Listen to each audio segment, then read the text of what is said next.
Resources, or I'm with Georgia DNR, Department of Natural Resources, and our Wildlife Resources Division, Linda May, and I've been here, we're in the agency anyway, for about 30 years.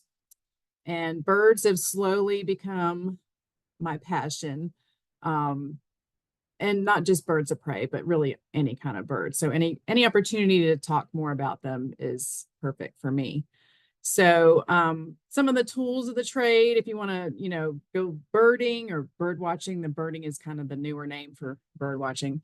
Of course, binoculars, we've got those. I actually use my camera quite a bit. It's a point and shoot, but it's got a really good zoom on it. And a lot of times I'll just use that. And then various field guides. I don't know if you guys have any of these. It's going to be backwards on your screen. There's several out there. This is a Peterson field guide.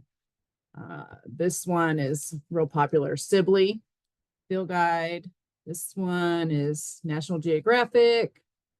And then this one's real specific to Georgia. And the more specific to our state, or at least our part of the country, the easier it will be to navigate the field guide and see what you're looking for.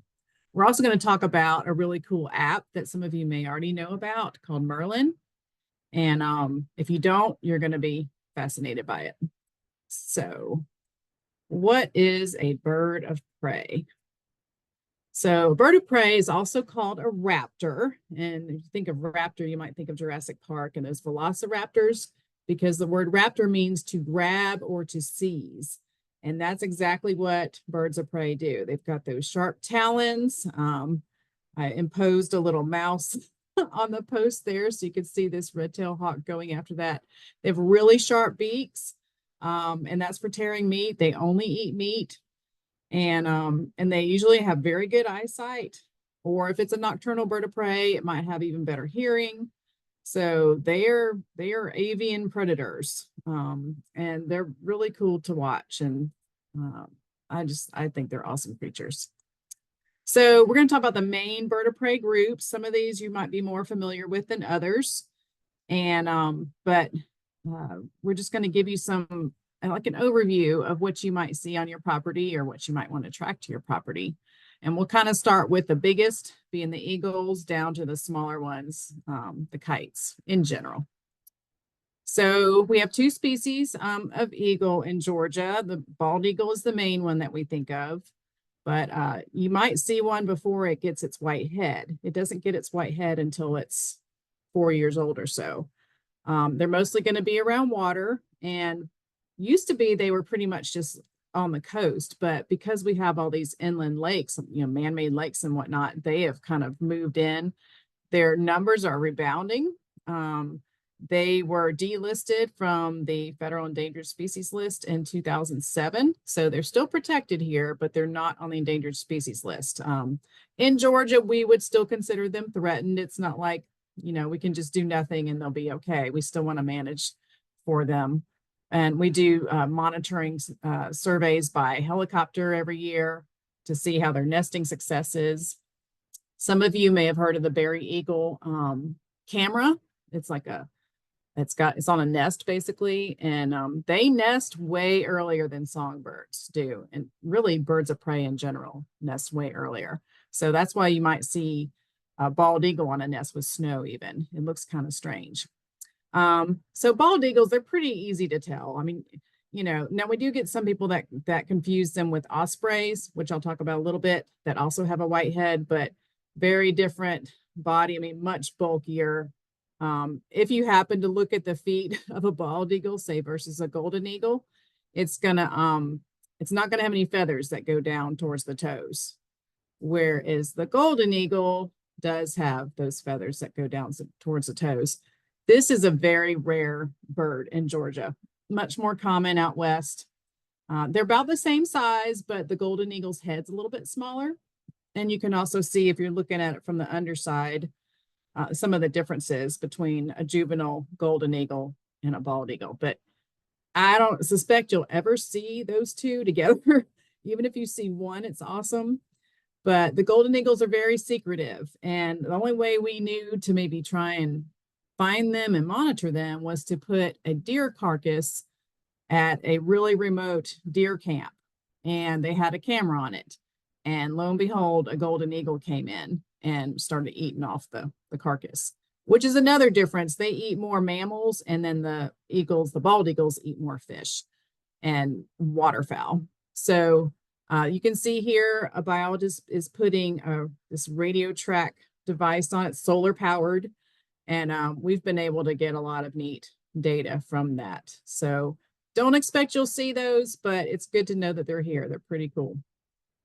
All right, then moving into the hawks category. There's several different groups of hawks. The buteos, that's just the name of this group's genus, their scientific name, the genus and the species. But they are in general bulkier, more muscular bird of prey. And these are the three buteos that you could find here. Of course, the red-tailed hawk is the most common. And as you can see in the picture here, it's got a reddish brown tail, but that's only when it's 2 years old or older. So before that, they can be a little confusing if you're just going by the tail. And I don't have a picture of the underside, but in general, they have a good bit more white on the underside, like from their top of their chest. And that can be variable, but that is another way that you can tell a red-tailed hawk in flight. Red-shouldered hawks, super common around neighborhoods. I bet you've probably heard them before. And I go by this kind of rusty color on their chest and these long, skinny yellow legs. And their eye to me looks, this is just subjective. You're probably not going to find this in a field guide, but their eye to me looks a little beadier. And it's just one of those things, if you see enough of them, you can tell them apart. They are generally smaller than the red-tailed hawk, but there is a size difference between the males and the females. The males are typically smaller. So if you're comparing, say, a male red-tailed hawk with a female red-shouldered hawk, they're going to look more similar in size. You can't just go by that. So those two hawks are here year-round, and the broad-winged hawk is not, though. This is one that migrates. So you're probably not going to see it this time of year. I believe it's in like Central and South America right now. Although there is a population that's there year-round in like southernmost Florida. So the way you can tell them in flight, they've got these bands on their tail, and then this outer edge that's kind of black along the underside of their wings there is another characteristic. So, and just so you know, I mean, sometimes you don't get a good look at this. You know, you're doing the best you can. If you have their call, if you can hear them, then that's all the better. But in fact, let me see if I can play. I'm going to play. Let's go back to I want you to hear the bald eagle call. A lot of times bald eagles, if they're like, you know, we'll call Georgia Power out here, but Georgia Power commercial. And the bald eagle call is not very masculine, mighty sounding, even though you think it would be. It's kind of a little sissy sounding. And so they replaced the bald eagle call with a red-tailed hawk call. And, you know, only nerds like us are going to know that. But here's the bald eagle. I hope you can hear that. Yeah. I mean, it's a neat call, but it's still not like super manly. So let's go to the red-tailed hawk. This is kind of like a piercing here sound. Yeah.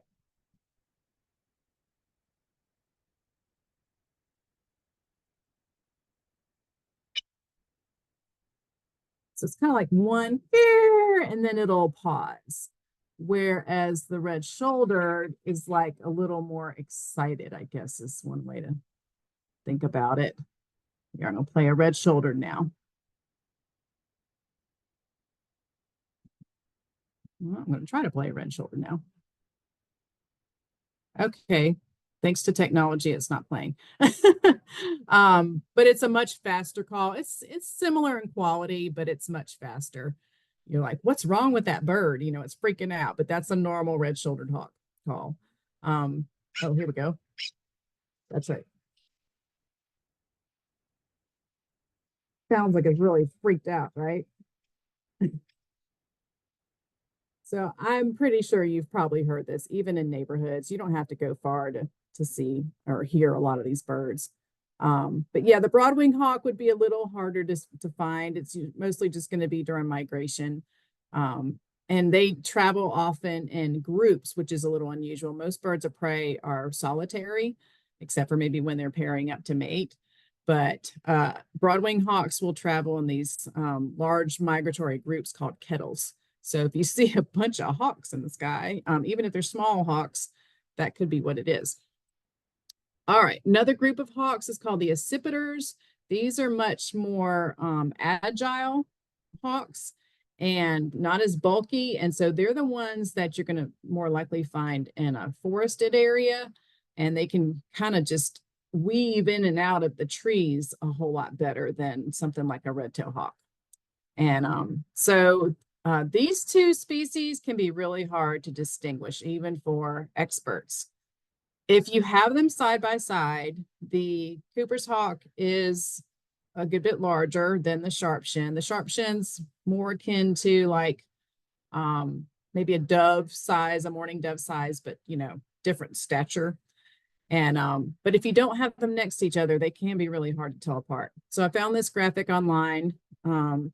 And it goes through some of the details, but whether you're going to get a look at the curvature or squaredness of the tail or not, it might be hard to do, especially if they're flying. But in general, the Cooper's is going to be a little bulkier. It's got a cap on the head, whereas the sharp-shinned just looks like a hood. The whole head is like that. The sharp-shin looks like it doesn't have as much of a neck. But as you can see, these are very small differences. It's going to be a little hard. But if you happen to see a bird that looks like this coloring on the ground and it's kind of hefty and it's larger than a mourning dove, then it's probably a Cooper's. And to confuse things further, when they're immature, this picture on the right, that's a juvenile Cooper's, and they both look basically that same pattern when they're younger. That could look a little like a juvenile red tail or even a broadwing, but you'll notice the tail is quite a bit longer past the body than either those Buteo hawks. So they have, in general, a much longer tail. All right. An osprey is another type of hawk we don't think about as much, but as being a hawk, but they are a bird of prey that lives near the water. Some people, I guess, call them fish hawks. And they have a very different profile when they're flying. Almost looks kind of angular. I don't know why, but I think of it like being a pterodactyl or something. Not that I've ever seen a pterodactyl, but the pictures I've seen kind of look a little like that. And like the bald eagle, they do have a white head, but you can see this dark area behind it. And it's a big enough bird, but it's, bald eagle's not going to have that same profile with the angle there. And they're not going to, the osprey's not going to be near as big either. But these are fairly common, and you won't see them regularly unless you're around the lake, though, because they pretty much exclusively eat fish. All right, another one that's lesser known, I would say, is the northern harrier. We just have the one species of harrier in Georgia. This one only comes here in the fall and winter. So once spring comes, it'll be migrating out. But it is a really fun bird to watch. It instead of like soaring really high and then dive bombing on a squirrel or whatever, they actually have this amazing ability to hover right over the grass of a field. I don't even know how they do it. I mean, obviously they're getting some sort of uplift from the wind, but it doesn't even feel windy out sometimes when I see them. So I've seen these at Charlie Elliott Wildlife Center east of Atlanta. But if you've got an old field, they'll sometimes be hunting there. Their face is a little bit different than most hawks. It's the most owl-like of any of the hawks. And they basically have like, how owls have like those circles around their eyes or like stiffer feathers that send sound to their ears. It's similar to that. And then if you can see them, if you watch them a little while they're hunting over those fields and they make a little bank turn, you're going to notice a pretty obvious white rump. And but other than that, there it's kind of hard to just talk about their patterns. That white rump on that spot on their lower back is going to be the most telltale if you're just getting a quick glance of them. But they are really cool to watch. And they would definitely put a hurting on some rodents if you've got a field out there. All right, going on to falcons. So we've got 3 species of falcon that live here in Georgia. The peregrine, for years we looked for them in these remote places with cliffs. I think they have nested on Tallulah Gorge cliffs before, but most of them are found in downtown Atlanta. And I actually took these pictures, these 2 on the left side here. I guess it's been about 10 years ago. But we had a Nest camera up there, DNR did, for a while, but now they've moved around on us. So this is at the top of the SunTrust Tower. And they have these little balcony type things, or I don't know, patios way high up in the air. And they have planters on them. And for years, there was this one planter that the peregrines would nest in. So we were able to have that on cam, which was super cool.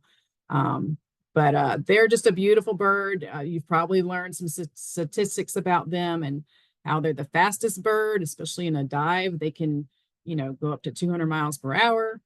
And if you're a pigeon, you're not going to know what hit you. It's just going to be a poof of feathers. But that's what they've learned to do in downtown Atlanta. They've got all these pigeons and probably some commensal rodents down there too. But so their numbers are still pretty low. They're not in the clear. They are still on the endangered species list. One you're even less likely to see, I would think, is a merlin. It's a little bit smaller than a peregrine. And these are ones that would be migrating through, or you might see them on the coast. But it's basically like a muted version of a peregrine. I've only seen one, and it was when I was up in Maine, and it was during their migration. So I don't expect you to see one, but know that they're here and they are cool. The very smallest falcon is the American kestrel. And so these pictures aren't like size oriented. I mean, it looks like it's the same size as the merlin, but American kestrel is a good bit smaller. Some people call those sparrowhawks, and you might see them on power lines out in old fields or, old country roads. And they're cavity nesters. So they actually nest in boxes. And there's one subspecies of American kestrel called the Southeastern American kestrel that is declining in number. And so they're more in South Georgia, kind of where longleaf pine is. But we've put nest boxes up for them, and that's really seemed to help their population. All right, moving on to the more nocturnal species, owls. And actually, owls some of them aren't strictly nocturnal. They might be more what we call crepuscular, which is active at dawn and dusk, especially the barred owls. But these guys basically hunt the same areas that the hawks do during the day. They just do it, different times of day, which I think is kind of neat little setup in nature here. So these species on the screen now, those are here year round. Those are the 4 that we have year round. Eastern screech owl, itty bitty jobber. A lot of people think, oh, it's a baby owl, but it's not. It's just, that's their full grown size. They do come in what we call 2 different color phases, rufous, which is more the reddish brown, and then gray. And they sound like a horse whinny. I'm going to see if I can pull this up. Let's see if technology will cooperate.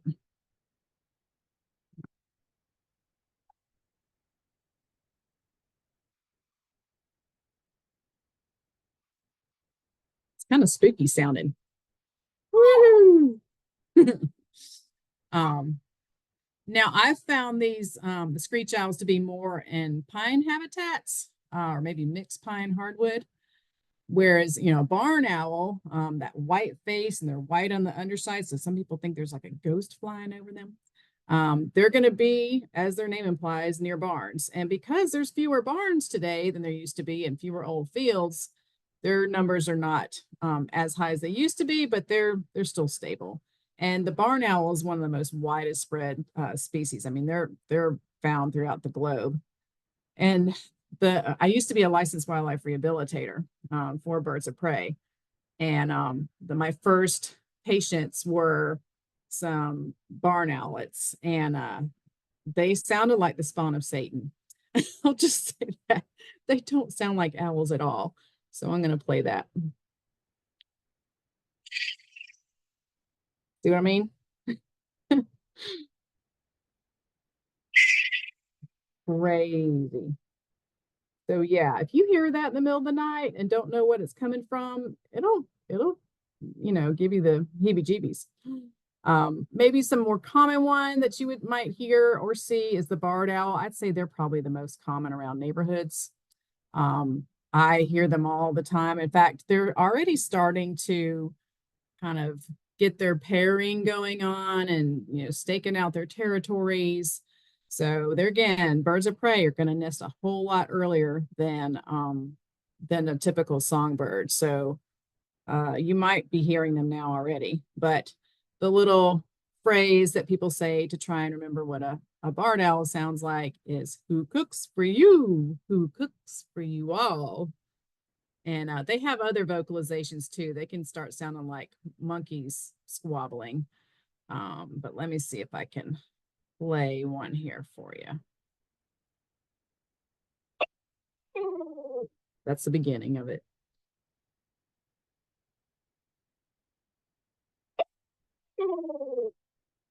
It's really pretty, I think. We'll get into the song here in a minute. Hopefully.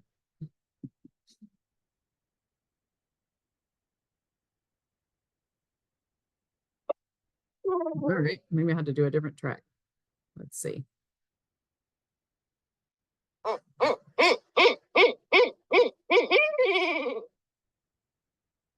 That's when it's upset that there's another one in the area. I'm still waiting for it to do the Who Cooks for You. Hopefully it will on this track. And by the way, I'm pulling all this up on a website called allaboutbirds.org. And it's got like everything you would ever want to know about any kind of bird. So now I'm going to try and find it here. Hang on. My internet may be slow as well. And if it doesn't work out for here, then you can always look it up afterwards. Ta-da! There it is. Save the day. Who cooks for you? Who cooks for you all? Now, the great horned owl is going to be the biggest of all of them. And I'd say in size, it'd be great horn, then barred, then barn, and then screech. And they have a very monotone call. And so it's really kind of like one note that's repeated. And sometimes you'll have one individual that's a little higher pitched than the other, but in general, it's just going to be that one monotone sound. And the way to remember them is, I'm awake. Are you awake too? So let's see if I can get them to play that sounds. And hang on just a second. Oh, all right, here we go. Let's try this. I'm awake. You awake too.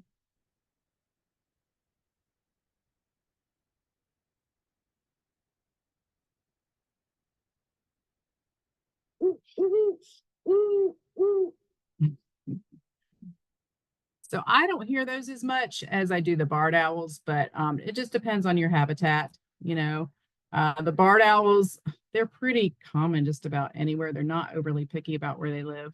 But if they were to be picky, they prefer like bottomland hardwood habitats, preferably near a stream or some sort of body of water, because it may surprise you that they do eat aquatic creatures sometimes. I watched a barred owl camera in Smyrna, so Metro Atlanta, not too terribly far away. And they were, of course, getting chipmunks and squirrels during the day, because when they have young, they're hunting all the time, not just at night. And but they were also getting little fish. They were getting crayfish. They were getting frogs. So and that's part of the reason I've got them in my yard, is because we have that perfect habitat. And there they are. There's the little ones that floop in, the little floops that nest in my yard. So this was this picture I took this past spring. I want to say it was probably like end of April, beginning of May. So they will start using the nest box in late February usually. And then they'll usually lay the egg not too far after that. Sometimes they have one, sometimes they have three. And this particular year, they just had the two here, which is still a lot for them to have to find food for and feed. But so the egg will hatch out usually the beginning of April. And then about another month is when they get to the fledgling stage. So they're super awkward at this stage. They can't fly well. They will actually land on the ground a lot of times trying to fly, but they know not to stay on that ground very long because something will get them. So they instinctively know to go find a tree, and they climb up it with their talons and with their beak, and it's the most gangly looking thing. But all the while they're building their muscles, and it is a struggle for them, and it's hard to just sit there and watch and not want to help. But I don't interfere. But if you are interested in putting up a nesting box for either barred owls or screech owls, or a barn owl for that matter, you can go online.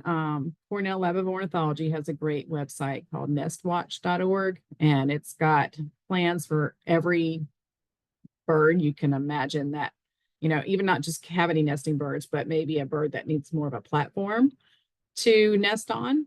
And you'll be amazed at all that you find there.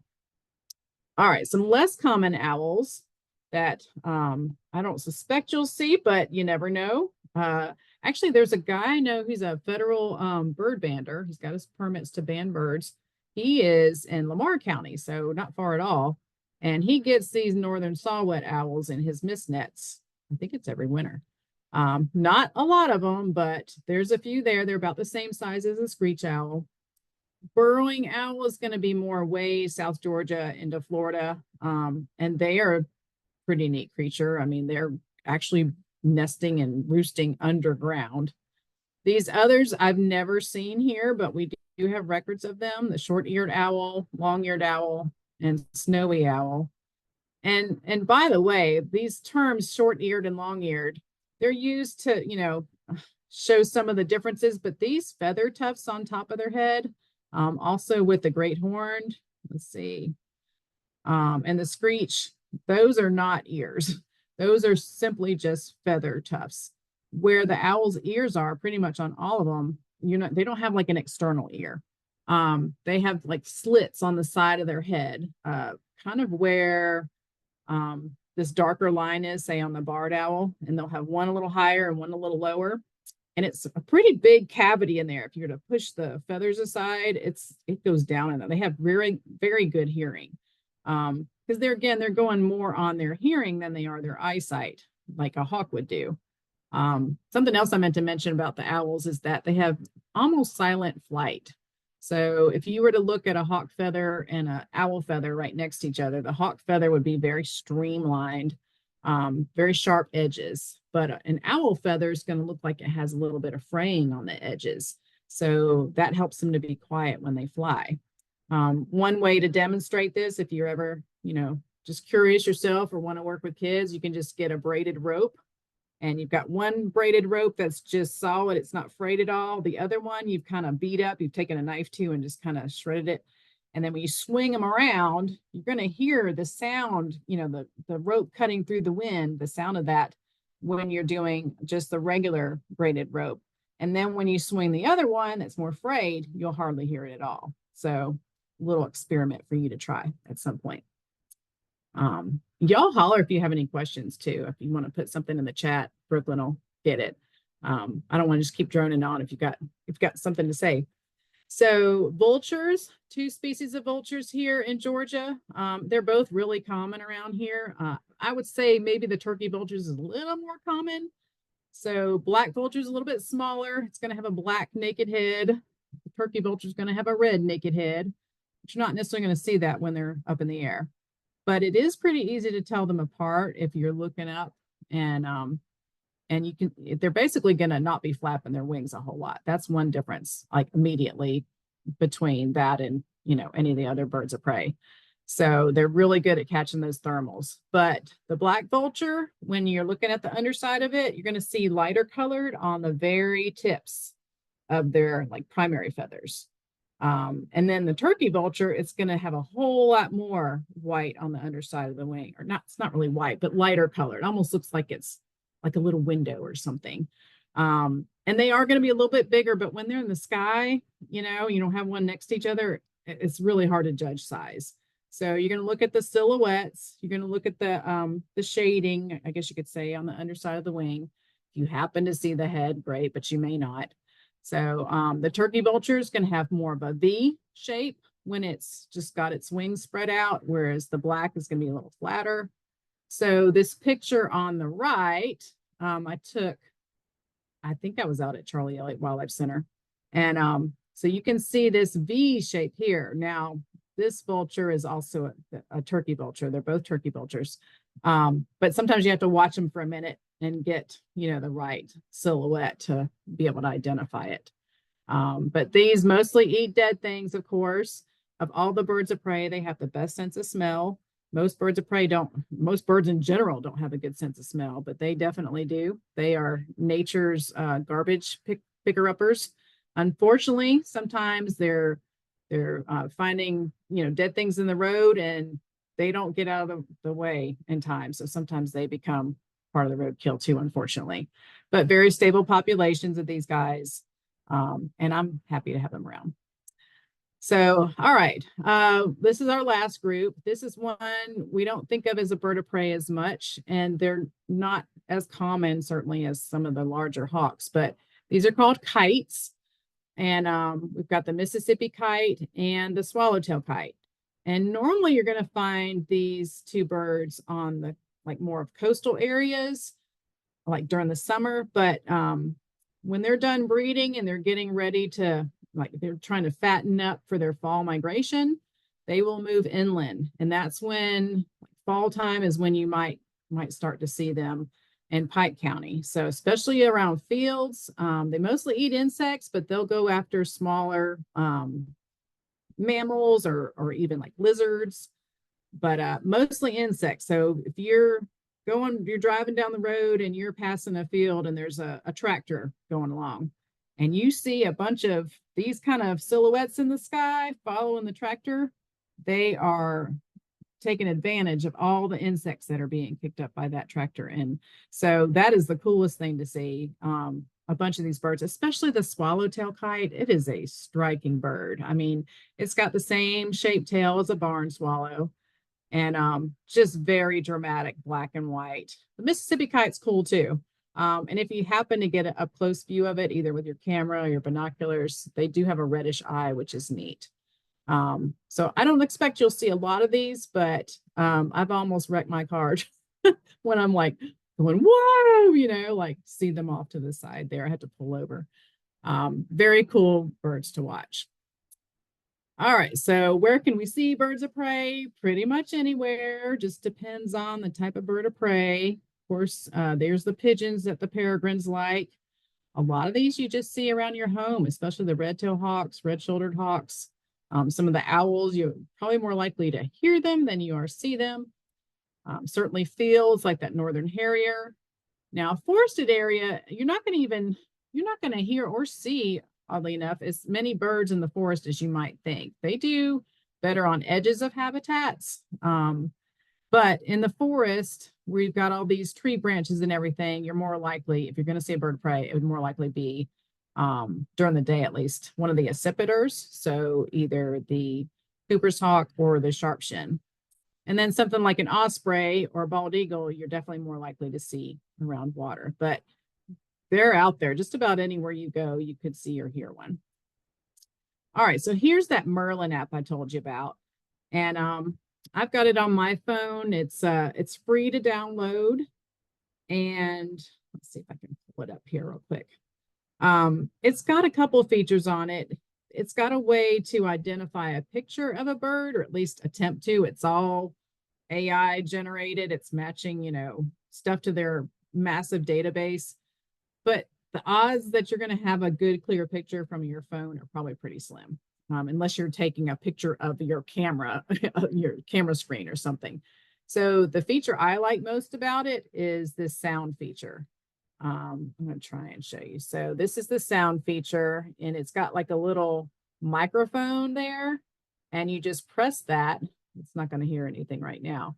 And you start to see this like sonogram thing there. So it's listening for birds. It's hearing my voice, but it knows I'm not a bird.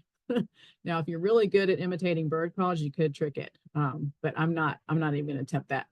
I did have a teenage camper one time who did a wild turkey call, and it showed up on here. So what it's going to do, as it hears a bird call, it's going to list it down below, like you can see on the screen better here. And anytime that bird calls again, it'll highlight it. So it's a really cool way to learn your bird calls. So if you're hearing, some screechy thing in the sky and you're like, I don't remember, did Miss Linda say that's the red-tailed or the red-shouldered or whatever? Whip that out real quick and press the little microphone button, and it'll tell you, which is amazing. We didn't have that when I was learning all this 30 years ago. But it's a really neat device. It's not 100%, I've caught it misidentifying a few things. Like, I think there was a wren that was doing some sort of chatter and it thought it was a mockingbird chatter. So it's not perfect, but with these bird of prey calls that are, pretty much textbook, so to speak, it should be able to pick them up pretty well. Something else you can do if you're out bird watching, whether it be for songbirds or birds of prey, whatever, is record data for scientists.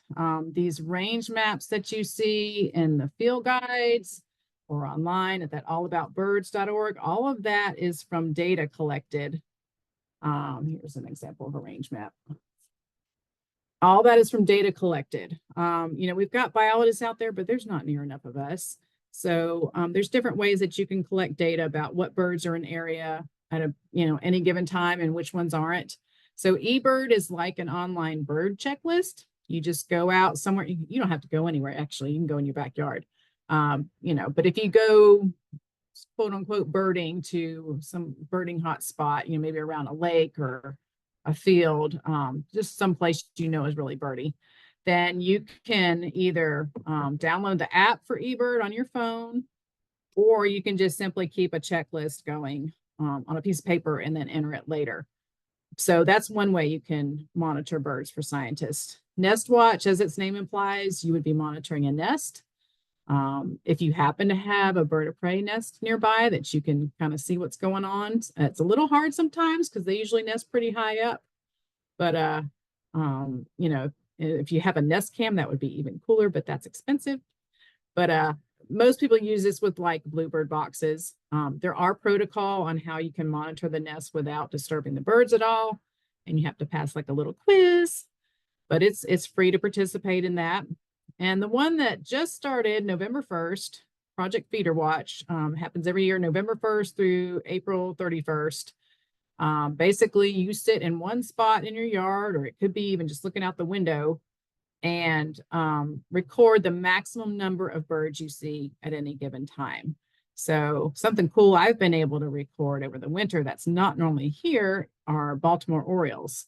So why they showed up here, I don't know, but you very likely could have them. They're supposed to be, according to the field guides, they are supposed to be in Central and South America right now. But that just is case in point. There's a lot we don't know, and all the more reason to have people help us collect data. Now, one thing, if you do have feeders out that you have to be cautious of are bird feeder predators. So those accipiters that I said are really agile, they can, whip through tree branches and trunks with no issue. They are sometimes predators of your songbirds. And basically, when you put a feeder out, you've got a grocery store there. You've got a concentrated food source for songbirds and possibly a concentrated food source for these birds of prey. So on the left there is a Cooper's hawk. On the right is a sharp shin, a juvenile one. And by the way, the sexes are pretty much the same as far as their appearance goes. It's more the adult and the juveniles that can differ. That can be a little tricky. But yeah, these guys, they can be a little sinister. I don't really want to put human qualities on them, but you can judge. They basically have learned to fly after a songbird into a window. So you can see this window smack here. That's probably like dove size and shape. And they do go after mourning doves a lot because they're a lot of bang for the buck, so to speak. They're kind of slow birds and they've got a lot of meat on them compared to something like a chipping sparrow. But yeah, they've learned to hang out around bird feeders and they will chase birds into the window, hoping that it snaps its neck or at least knocks it silly and it falls to the ground, and then it's easy pickings for them. So this juvenile sharp-shinned on the right looks like it just finished a meal of mourning dove. So if you see a splatter of gray feathers on the ground, that's probably what happened. And now I will tell you too, sometimes the Cooper's hawk and sharpshin don't put on the brakes in time. So when I was a licensed rehabber, I had a sharpshin hawk that was going after a bird into the window, and it smacked the window itself too. So it's not a great strategy all the time for them, but it is one that they've learned. So in this case, you basically just have to put your feeders away for a little while, and then those birds of prey will disperse. Like they don't have that constant food source, then they'll go away. And this isn't a real common problem, but it happens enough that I wanted to bring it up. And the birds will adjust. I mean, they might have a little bit harder time finding food if they become so reliant on your feeders, but there's typically something out there for them to eat in the meantime. It's certainly better than getting killed. So what I would ask of you is just stay curious and continue to learn. This is all just a really quick spattering of our birds of prey, but we've got, I think, over 425 different species of birds in general, both resident and migratory birds in Georgia. So it's not something you'll ever know completely or ever get bored with. So something else you might could do, I don't know, Brooklyn, you may know better than I do if there's any birding groups in Pike County or any kind of nature lover group. But if not, then there's groups like Birds Georgia. So it used to be Atlanta Audubon, then it was Georgia Audubon. Now it's Birds Georgia. The organization has changed names several times, but they're more statewide. So I don't know if they have a specific group around you, but I would think at least within a county or two, you could probably find some folks, or just, get a couple of your friends out. It doesn't have to be an organized group. You can also sign up for Georgia DNR's e-newsletter called Georgia Wild. And that tells you not just about birds, but any kind of wildlife happening, what our biologists are doing. It's mostly geared towards non-game wildlife. So the 95% of species that are not hunted or fished for. So that's going to be a lot of stuff. Certainly will include birds. We often have articles on the bald eagles and the updates of how their populations are doing. So it's easy to sign up. You just go to georgiawildlife.com. A lot of times there'll be a pop-up window for you to sign up. And otherwise you can just do a search for Georgia Wild newsletter. And sometimes Google searches actually work better than the search on our website. So GADNR, Georgia Wild newsletter. That would probably be the easiest way to find it. All right. If you have any younger people in your life, I want to tell you about some neat birding opportunities for them that DNR host. So every year we have what's called the Youth Birding Competition. It's a 24-hour birdathon, like find, see and hear however many species you can in one set of 24 hours. And there's our website, georgiawildlife.com/YBC. This is a group from Pike County Elementary. Brooklyn and I know this wonderful teacher, Ashley, right here. So she had a birding team. I think these were third graders. And their goal was to find 50 species, and they did. They found 50 species. So that's what the 5-0 is about. And so that's a really fun activity that's held in April every year. And we have a banquet at Charlie Elliott Wildlife Center with prizes, and you get a cool t-shirt. So there's a t-shirt art contest associated with it. And this was last year's, or I shouldn't say last year, 2024 spring. The winner then, it was this amazing barred owl, and there's it on the t-shirt. This was the artist. She was from Duluth, Georgia. I'm trying to remember her name. I think it's Alina Huang. That was her name. So if you want to turn in, or your kids want to turn in artwork, then the deadline is January 31st. And I think the deadline to sign up for the youth birding competition, I think it's going to be like around March 15th, something like that.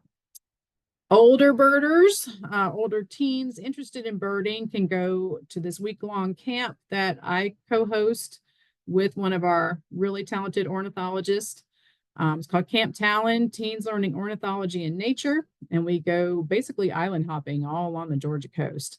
And we were fortunate enough to see the first ever records of flamingos in the state of Georgia this past June. So that was on Little St. Simon's Island, which is one of my favorite stops. It's a privately owned island. They've got a lodge there, and it's kind of exclusive, but they are kind enough to let us come down there with the kids every summer.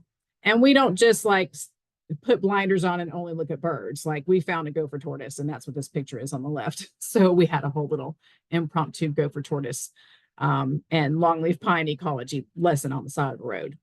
So it's really fun. We also have for teens this DNR Career Academy, something else I wish that we had when I was a kid. So if as of the end of this school year, if you have a rising junior or senior, then they can go to this camp, but they have to apply by November 15th. That's only a few days away. But they have it every year.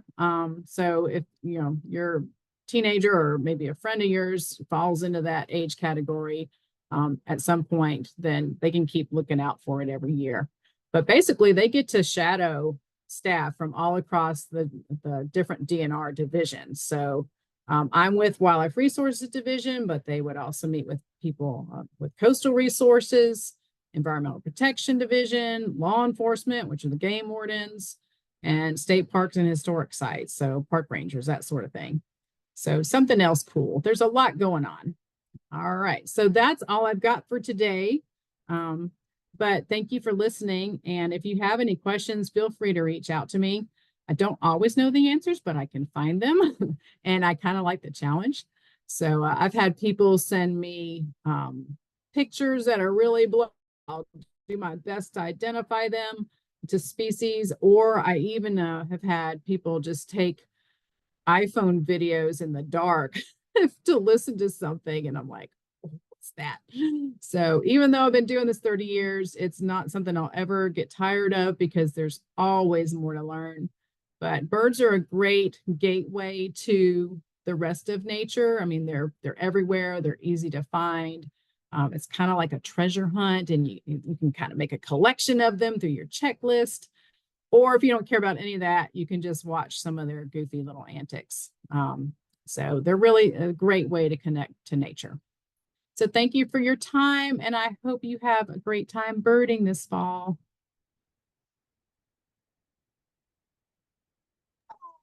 Thank you so much, Linda. I think one of the questions, if you don't mind us kind of kicking it off with, would be, is there one of these birds that we talked about today that is more beginner friendly for inviting to your yard or your property that might not already be there? Is there a box or a platform that you think is more beginner friendly, or that they tend to find residents quickly? What would you recommend? Well, it totally depends on your existing habitat, and that's not something you're going to be able to change quickly. So for example, if you have bottomland hardwood habitat like I've got, then you put up a barred owl box, and if they're in the area, they will probably use it. So I put mine up, I want to say 3 years ago. I moved to Griffin right before COVID hit, so we didn't put it up immediately, but a few years in. And I put it at a height that they were flying through the canopy at, that I happened to notice on a pretty regular basis. And they started nesting in it immediately. I don't know if that's probably not super common. I'd never put up a barred owl box before. So that's one option. If you have more of a field type habitat, then you might want to put a barn owl box up. If you have more of a like pine habitat or maybe mixed pine, you could try a screech owl. And sometimes squirrels will try and go in these, but often the birds of prey will kick them out. Or you may just have to get up on a ladder, which I know not everyone loves to do, but and try and just clean it out before that early, like late winter, early spring nesting season. Great horned owls, they don't really go in boxes so much. They're gonna be looking more for like a little crotch or a little cavity in the and what maybe a really old tree where branches kind of go out like this and you've got a little spot in the middle. That's where I've seen them nesting. So and nest boxes would be a great way to attract them. So and hopefully they're not gonna be attracted to something like your chickens. You gotta have those, you may not be wanting to attract a great horned owl on, for example, if you've got chickens. So I hope that answers your question. It does. There's definitely a delicate balance between having livestock of all kinds and Mm-hmm. then attracting predators to your area for control of those other potentially nuisance species. Mm-hmm. Is there a time of year that you should be putting boxes out in order to try to catch the nesting season? Yeah, actually, right now would be great. I'd say anytime now, November through maybe mid-January, something like that. You want them out long enough that the boxes themselves can kind of be a little weathered so it looks a little more natural. And also just so they can find it, they realize it's there. So yeah, I mean, if you can either buy a box or you can try and make one. They can be a little expensive depending on, if you get like a big barred owl box. I paid for my first one that kind of fell apart after a while. I paid about $100 on Etsy to get a kit. It had all the parts and pieces. I just had to put some screws in and some caulking. And then I paid a little more later on to get a cedar tongue and groove because like barred owls are my jam, as you can see on this closing slide here. So I spoiled them a little bit. And actually my background there too. But yeah, right now would be a really good time or within the next month or so. That's all I have, and I don't see any questions. So thank you so much for all of your time and expertise, and excited to see what everyone does with this. Yeah, yeah. Thanks for having me, Brooklyn. Thank you, Linda.